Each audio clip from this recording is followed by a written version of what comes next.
while back I was asked by a viewer to make a video on how to thread the Singer 20U or 20-33 sewing machine.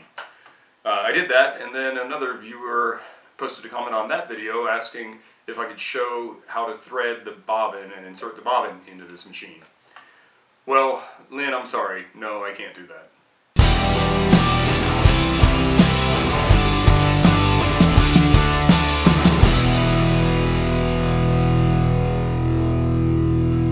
Let's start by removing the bobbin that's currently loaded in the machine and show how a bobbin is inserted. I've flipped the machine up on its side so we can see the bottom of the machine. Ordinarily, you don't have to do this. Once you kind of get the feel for where the bobbin is, you can just reach underneath and retrieve the bobbin and insert the bobbin without having to do this, but this will make it easier to see. So the bobbin in this machine is in a bobbin case that gets inserted into the shuttle. And there's a latch that you can grab and fold up to retrieve the bobbin, and that latch, when it's folded out like that, won't allow the bobbin to come out of the case.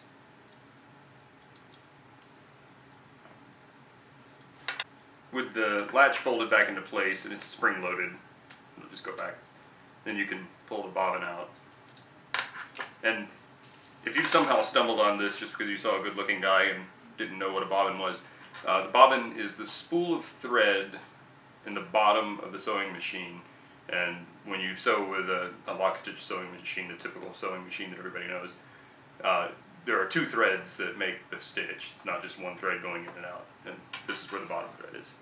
Let's see, to insert the bobbin, hold the bobbin in your right hand, and the thread should be going over the top and away from you. Then hold the bobbin case in your left hand, just insert the bobbin into the bobbin case. Then take the thread tail, and there's a little slit that you can slide it into, and it goes underneath this tension spring. The tension spring on this kind of bobbin case has a screw on it, and you can use that screw to adjust the tension, but only if you really need to. Most of the tension adjustments can be made on the machine, but if you have some more complex tension issues, you can adjust the tension here. Now on my 20-33, there is this little coily thread guide, little kind of spring-shaped thread guide that you can wrap the thread around. If I recall correctly, the manual suggests not using this if you're sewing with zigzag. Honestly, I never use it. I just let the thread come out under the tension spring and insert the bobbin. To reinsert the bobbin, fold out the latch and hold the bobbin case by the latch so that the bobbin doesn't fall out. Leave a couple of inches of the thread coming out, and I usually like to hold on to that just so it doesn't get trapped inside the shuttle. And then just simply insert the bobbin over the post in the shuttle. And you want to make sure, that's a perfect example, it feels like it's all the way in, but if you give it a little more push, it gets fully inserted. I make that mistake frequently where I think it's in, and then it won't pick up the bobbin thread, and I say bad words and then realize I messed up. So make sure it's fully seated all the way in. Once you have the bobbin inserted into the machine, you want to use the top thread to pick up the bobbin thread and pull it up to the top of the machine. To do that, just hold on to your top thread, and you're going to rotate the hand wheel of the machine towards you through one rotation. On a clutch motor machine like this one, if you just turn the hand wheel, it's going to be very stiff because you're actually turning against the belt that connects to the motor. But if you depress the foot pedal, that'll release the clutch and make it a lot easier to turn. So just rotate the hand wheel towards you, and then when the needle comes up, that'll pull up a loop of the thread, and then you can just slide something underneath, and now you're ready to sew. Now let's talk about winding the bobbin. There's a couple of choices you can make here. I have this green thread threaded onto the machine for the top thread. I could pull this out and run it to the bobbin winder and wind the bobbin with that thread, which is kind of what you would normally do. Most of the time you're using the same color thread for a stitch. But you can also, there's a thread guide here that has two positions, and you can also have another cone of thread and have that set up to wind your bobbin, either the same color, different color, whatever. The advantage to that is you can have the machine winding a bobbin for you while you're sewing your project. I'm going to set this up with a second spool of thread just for simplicity's sake so I can have the machine ready to sew. So when you come off of your cone of thread, you'll go through this thread guide, and then there's this tension assembly here that's for the bobbin winder. There's a hole closer to the back of the machine. You'll pass the thread through that hole and then go between the two tension discs.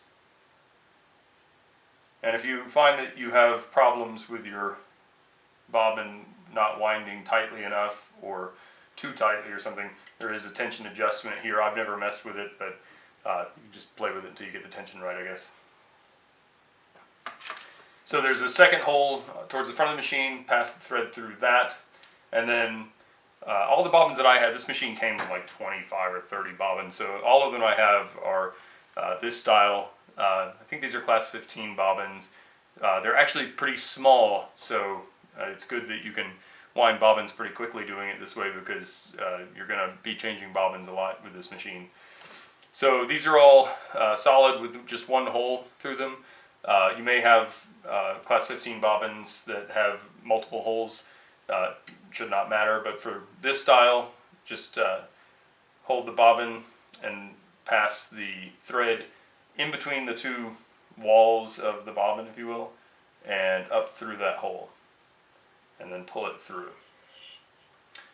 And then I like to put several wraps around the bobbin by hand in the direction that it's going to be wound on the machine, and that's indicated by an arrow on top of the machine. And then I just go ahead and trim off the tail now so it's not going to get caught up in anything when I start the winding process.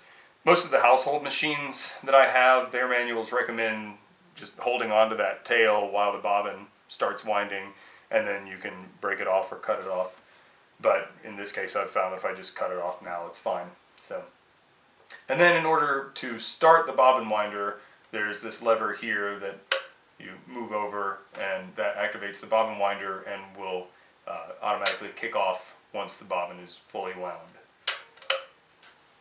When you're ready to start winding, there's another decision you can make here.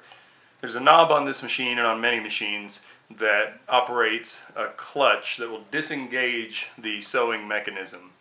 That way, if you have something in the machine and you want to wind a bobbin without removing the work that's in the machine, you can do that. I've been trying, and I can't figure out why on earth I would ever need to do that. If I've run out of bobbin thread in the machine, I can't really reinsert a bobbin and pull up the thread and start sewing again without removing the work from the machine. Not to mention, every time I've run out of bobbin thread, I've usually gone a few inches before I've realized it. So if you know why you would ever want to release this clutch and wind a bobbin without having the sewing mechanism operate, I'd love to know, as I have no idea. But anyway, you can do that. Alternatively, you can keep the clutch engaged and use the machine to wind bobbins while you're sewing, which is what I have been doing a lot lately. So I'll show you how to disengage the clutch. You simply turn this knob towards you, and I like to hold on to the flywheel. That'll disengage the clutch, so now when I press on the pedal, the sewing mechanism won't sew. And you can see the bobbin is spinning, but the sewing mechanism is not. If I want to wind the bobbin while I'm sewing, I can just tighten the clutch back on the hand wheel of the machine. And then, while I'm sewing, the bobbin will wind.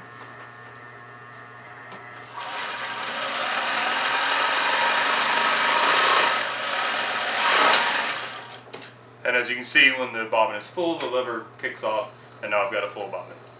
Once the bobbin is fully wound, you can remove it from the machine and put another empty bobbin on to wind while you're sewing your project. If you let go of the bobbin, the thread's going to unravel and may make it not work as well when you put it in the machine. So one thing you can do is take a little bit of tape and just tape the thread to the bobbin just to keep it wound reasonably tight. If you've got another tip for how to store a wound bobbin and keep the thread on tight, let me know in the comments section below. So that's how you remove, insert, and wind bobbins on the Singer 20U or 20-33 machine, and frankly, a lot of sewing machines are very similar. Hey, I made this video because a viewer asked for it. If you have questions about something you'd like to see or suggestions for a video you'd like for me to make, you can post them in the comments section below, or you can contact me by email. If you like this video, give me a thumbs up. If you're not already a subscriber, I'd love to have you subscribe to my channel. Thanks for watching.